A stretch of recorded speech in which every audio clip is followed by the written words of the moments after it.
So I am Sheena Hogue, the author of How to Get a Bachelor's Degree with Little to No Debt. It's a book that provides practical strategies for parents and students as they prepare for college. It also includes a workbook that guidance counselors can use to help students stay on track as they plan to attend college.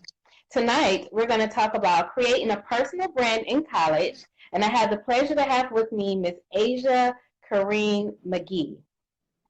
Aaja Thank is an you. inspirational voice of the millennial. Can you hear me? Yeah, I was just saying thank you. Oh, okay. Asia is an inspirational voice of the millennial generation, inspiring hope, activating purpose, creating change, and empowering visionaries for success in the marketplace. She helps leaders and experts to create game-changing personal brands centered on their God-given purpose, while in the process sharpening their presentation to communicate their brand message more effectively in an effort to grow their influence and maximize their impact. Asia is a Chicago native, a graduate of Joseph Business School and Columbia College of Chicago, where she earned a Bachelor's of Arts in Fashion Studies. She has a decade of experience in the fashion and beauty industries, having worked for top tier companies. She's a sought after keynote speaker on subjects of signature style, personal branding, and professional presence. Currently, she empowers her game changer community through a weekly broadcast on Periscope titled Maximize Monday. She has created a brand that allows others to enrich their lives, conquer new territories, and commit to being great on purpose. Thank you so much for joining me tonight, Aaja Kareem McGee. How are you doing today? I'm well, Sheena. Thank you for having me. Yes, thank you. So we're going to get started, and pretty much our topic tonight is creating a personal brand in college. And I just tell me a little bit about how did you get into image and personal branding? That's a really, really funny story because it was not a clear cut path. So I have to go all the way back to high school because I think that's kind of when I made a decision. I was really into the performing arts. So I played the baritone saxophone. I was a part of the pom pom squad and I was in the concert choir. And so I did a lot of artistic things as it relates to the performing arts. And I really enjoyed them. And when I got to the point where it was time for college, I was like, I really enjoy doing these things. I love the creative aspects of it. However, I don't want to pursue any of these things as a career. And so fashion was this unexplored art form. It wasn't the performing arts, but it was still artistic. And I was like, I think I can, get into this. And I decided to pursue fashion in the lane of business. So it gave me, a nice balance between the two. But I initially started out, I really honestly didn't know what I wanted to do from a career perspective, the business aspect of it. Funny story is I was actually really, really bad at design, which, you never know really what it is that you want to pursue Mm-hmm. until you actually do it, like hands-on experience. But I just kind of took it in stride. Started college without knowledge of what I wanted to pursue as a career. Then eventually decided towards my, later years that I wanted to pursue styling. And then after college, styling evolved into image consulting. How that happened is I realized that I like to make clients look cute, but also I like to make them look relevant. And so there is a difference, and that's when I got more into the image space, understanding, what it is to have a brand image. And that evolved into personal branding after a while. So it was an evolution of sorts. Oh, wow. That's interesting to hear that. I never really heard someone say that image. You say image. Say for instance I have a client that I work with. She's a politician, and she has a nice Mm-hmm. figure. I can dress her in club clothes, right? But when she has to get Mm-hmm. up on platforms and she needs to speak and she needs to look authoritative and powerful, that look is not going to help her to enhance her public image. And so when you think Mm-hmm. about, image, it's not just necessarily an outfit that looks nice, something that fits well. It's about what contributes to building a perception of you in the direction of your goals. Oh, wow. So I guess, how did purpose play a role in finding your lane?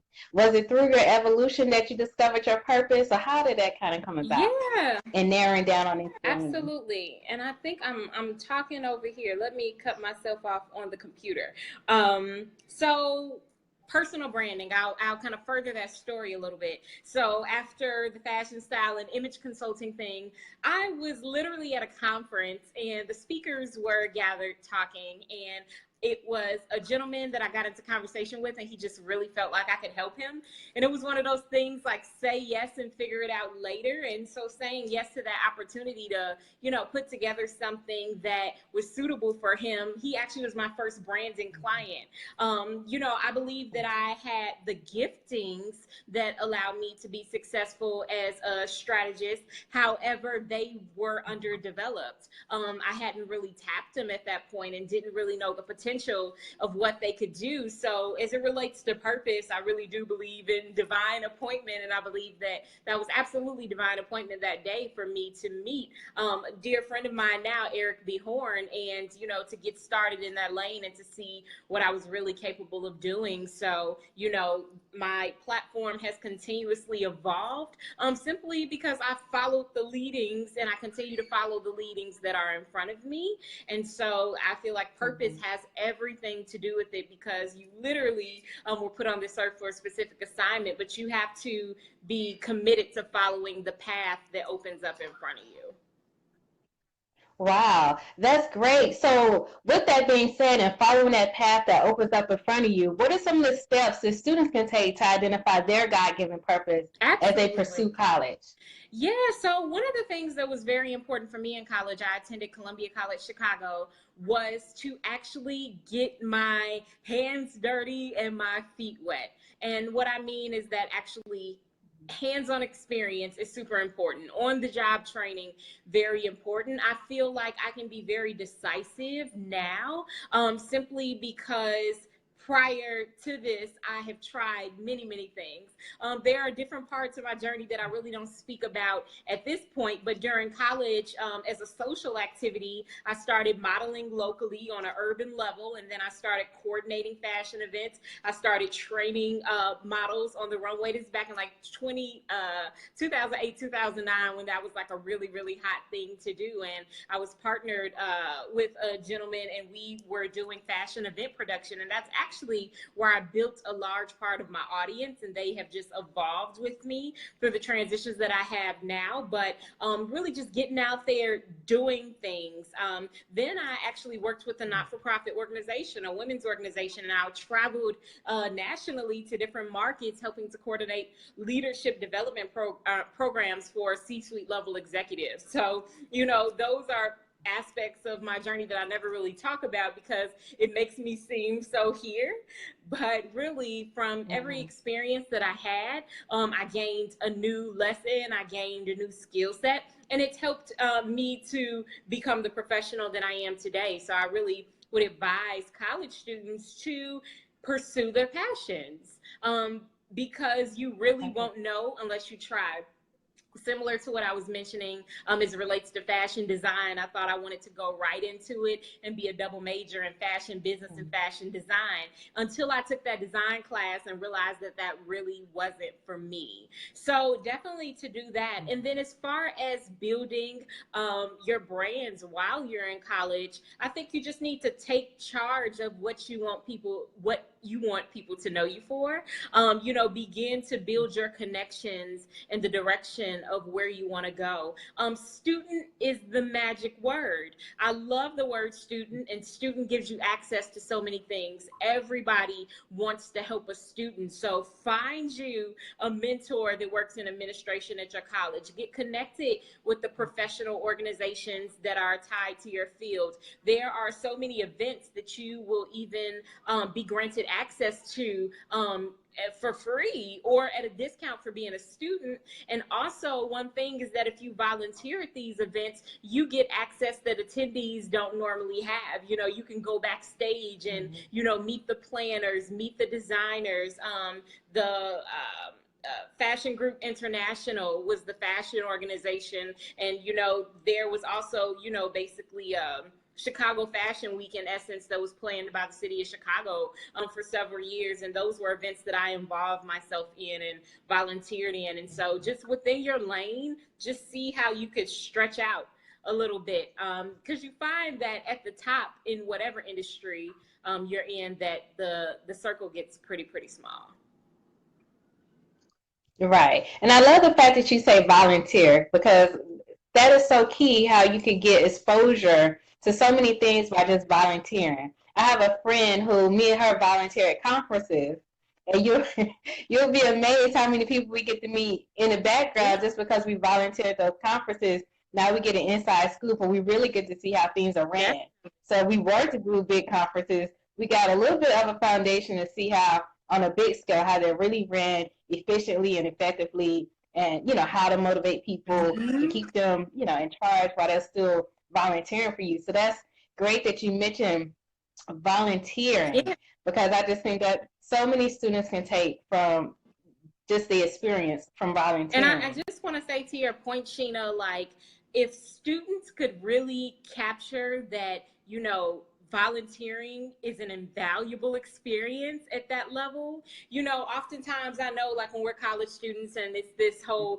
you know, broke college student, you know, type mindset, which of course your platform is about how to get a bachelor's with no debt. So hopefully through, you know, this platform that they benefit in not, you know, being in that situation. But, you know, college students are usually like money, money, money, money, money, money, money, money. But there is so much value in being in the room with power players, as you mentioned, to see how things are, you know, operating on a larger scale, and also just to elevate your mindset, to expand your vision of what's possible. I say pursue as many opportunities like that as you can, because also those connections will be your foot in the door when you are out of school and looking for new opportunities. That's so true. And with that, I wanted to ask you a little bit about your take on social media. Like, what are some things that college students should avoid on social media so that it doesn't negatively impact their personal brand? Because so much of that, even with getting jobs, they begin to look at your social media profile to see what type of person you are outside of work. Yeah. So could you speak a little bit on social media impact? Definitely. So I would just say that your digital footprint follows you wherever you go. Tagged was popular back when I was in like middle school. And I remember several years later, after I had even deleted my tagged account, Googling myself and still finding the profile image that I used on Tagged lingering. Because, of course, you know, I didn't have enough content or things online at that point to replace or, you know, push down in the rankings that old content. So it was still there. And that just even made an impression on me, you know, many years back, like, you know, stuff stays, you know, for lack of a better way to say it. And so, you know, we all look back in our, you know, can look at our high school journeys, college journeys, even out of college, you know, lives and selves, and say, I'm really a different person now. And so you just want to make sure that you're being wise, you know, in college with what you're sharing, who you're connecting with, because that stuff will follow you. And when you become a professional, then a, you know, wife or husband or a mother or a father, you know, you don't want those things lingering over your head, tainting who you will become in the future. So monitor your social presence, you know, be careful of who you connect with, because even something as simply as a connection, as simple as a connection, you know, somebody tagging you in something will show up in your friend's news feed, or, you know, profanity just has a, you know, negative connotation to it. So thinking long term sooner is what I advise every young adult to do. That's good. Thinking long term sooner. That's good. That's really good. So do you think it's good for students to create these fake identities, or not really, because people still find you? You know how they have fake names, like it could just be something different. I'm the greatest Yeah. or something like that, but it's still, let's say, it's still me. Right. So do you think that helps at all, or not really? I think that as soon as you're knowledgeable of, what it is that you want to do, start building your brand. You can't build a brand under a fake identity. So I think it really comes down to you weighing your options to determine what's important to you.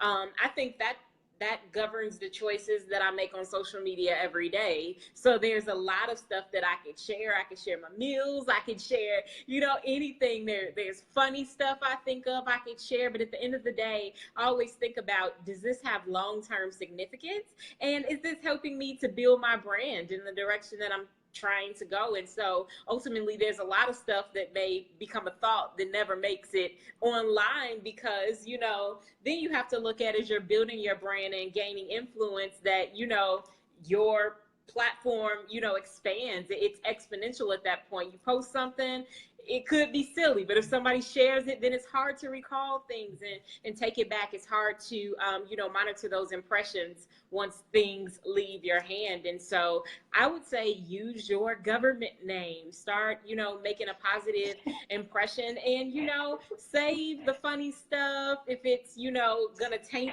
your professional image for your group chats, or just not at all. But I'm not one that advises the, alias profiles. All right.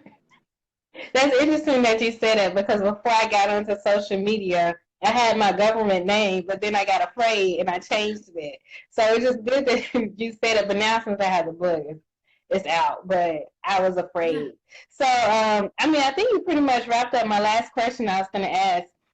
What tips or strategies did you have for students for interviewing and transitioning into the workforce? But I feel like you pretty much answered it. I think I really like what you said about think long term sooner, and really watching what you post on social media, because of the impact that it could have if other people see it, how they could share it, and just things that you really don't think about your Yeah. digital footprint. But if you want to add anything else to it, Yeah, or I'll offer, a few more things. I'll just say the job market is extremely competitive. And so this is not a time to be timid about what you bring to the table. I find oftentimes that a lot of people don't know their greatness. And what I mean by that is, if you ask somebody, what's special about you? A lot of people can't answer that without thinking or without stuttering. Well, what are you great at? What are your strengths? Even tell me something about yourself. A lot of people don't answer that, confidently and off the top of their head. So I would say, as you're transitioning into the workforce, really get grounded, understand who you are and what you bring to the table, understand what value you deliver, because it's not just about possessing those gifts and having a skill set. It's has a lot to do with your ability to be able to communicate that. And so I feel like that's where a lot of us fall short, not in the gifts, but in the ability to communicate our value. And so, rehearse before you go on your interviews, get clear on that so that your resume reflects it. Proofread, use great grammar. That can really make or break you. And dress the part, look the part, understand that presentation is the basis of first impressions. And so people are looking at the way you present yourself, the way you dress, they're looking at the way you speak, and they're looking at your confidence, and understand that, any employer is going to take your cues. So if you're not showing up to the interview confidently or following up with them confidently, then ultimately they are not confident that you are the best candidate for the position. And there are way too many people out there, competing for the same positions, for you not to show up as your best self. So just be confident in who you are, and know that presentation is everything.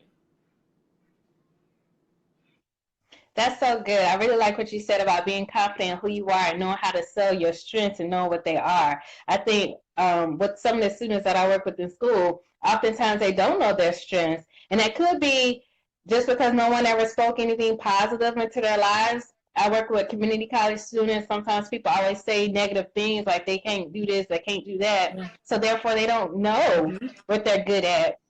So Yeah. sometimes I think that just happens because people speak positive into their lives, and maybe just because sometimes too, like being around people who have different interests than you kind of see what your strengths are because they can't do those Yeah. things, and then you say, "Oh, I guess I am good at doing this." Like for instance, I'm good with working in Excel, but that just came about because I work with people who don't know how to utilize it. So then it's like, oh, okay, so I really like that you said about presenting confidence and really selling your strengths and being able to communicate that to whoever, if you're looking to, work for a Yeah. company, or if you're looking to be an entrepreneur, you need to know how to communicate what your strengths Yes. are and how you add value to an organization. Even with how you set up your resume, it shouldn't all be about the job description, but what you did Yeah. to add value to the organization, how you increased sales, how you had a fast turnaround, something that you did that shows that it was Exactly. uniquely you who did it, and it wasn't just a job description that you're copying and pasting and putting on your Yes, resume. that is So so I important. really, Sheena, I just want to add to that because think about an employer that's reading resumes all day long. And you know how we can use these words and these sentences that sound so good, but it's so textbook that it really means nothing. So, like, I would really, encourage, students that are grooming their resumes to not do what you think that they want you to do. So definitely to make sure, it's well written and, actionable and, that you proofread and that it's good grammar, but, don't sound so textbook because they'll actually look over you. right, that's true. Well, that concludes our time tonight. Thank you so much for joining me tonight. I think you had a lot of good insight. I will update the video and edit it, some of the little tweets that we had, and repost it, and then you can share it with your audience. But thank you so much for joining me. I think you shared some valuable information, and I think overall the audience for students going to college as well as career, they could get something from this Awesome. conversation. Thank you So for thank you having me, so Sheena, much. and congrats on your book. Thank you, and I hope you have a great Thank you, evening. you too. All right, good night.